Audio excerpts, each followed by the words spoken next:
Let's talk about IBM, which of course is the world's largest in this space. Big Blue, as they call it. It's kind of in transition though. It's been moving out of some of the businesses you may associate them with, like cash registers, servers, machines that were developed in order to bring business productivity up, and it's now more and more into software, security, cloud services, data analytics, that kind of thing. Big government and corporate clients that it moves in and does the overall IT and outsourced service for.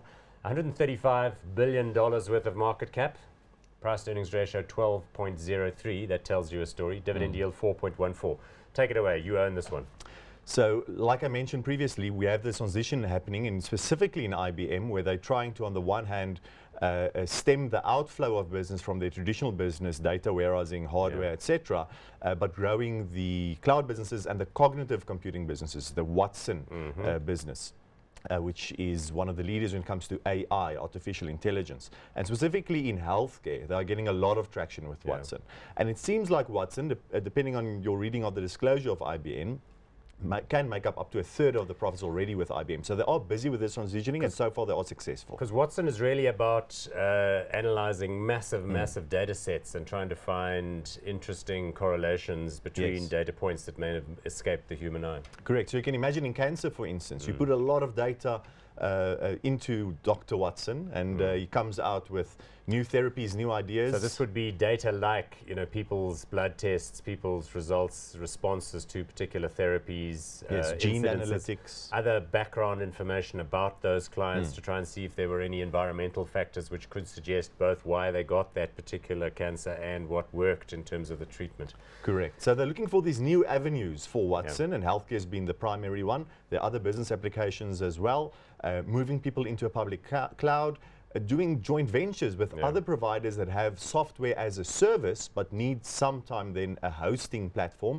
and get companies to then interact with that platform, and they would then set up the cloud. So they're trying to catch up to Amazon Web Services, but it's a tough battle at the moment between these big guys. But the core business, the really big high value, high margin contracts that IBM gets would be, for example, working for the IEC in a South African election, where basically they run the entire communication system that lets people know if they've voted, gathers the results. They have for many years had core business relationships with local corporate clients like, say, Standard Bank, which has, you know, built their entire banking infrastructure for them. Those kinds of clients will just employ you for years and years and years, so much so that your people are embedded in their organization, multi-billion rand type of contracts, and these of course then go roll out across the whole world. Yes, but that is the risk of the cloud, because now with the cloud you've centralized all of this. I mean, I don't know about you, but I'm in Office 365 at the moment. Every now and then, every month you get an update. So you don't go every 3 years and buy a new box and install a new version of Windows. The updates happen every year. You don't need a techie to come to your desk and do the software upgrade. It all happens in the cloud. So you don't need these people on premises. It all happens centrally, which means less of this project finance income, but more annuity licensing income. And there's a transition that's sometimes painful in the short term to do that. Well, let's look at the share chart, because that will tell a story that IBM has not been a good performer over 3 years. It's basically had top line revenue declines, whilst it's sort of managed reasonable productivity, and it's been drawing investors' attention the whole time to what it wants you to look at, which is their new business. But the problem is, you know, what they need to demonstrate, Jenny Rometty and the CEO there, is that they have a new vision that's going to be transformative and that will drive higher revenues. Yes, it got the attention of Warren Buffett as well. A few years ago, he bought a big chunk of IBM. And in the last year, he actually came out publicly and admitted he was wrong in his assessment. It didn't quite pan out the way he thought it would, and he sold his shares. So he's made his view known.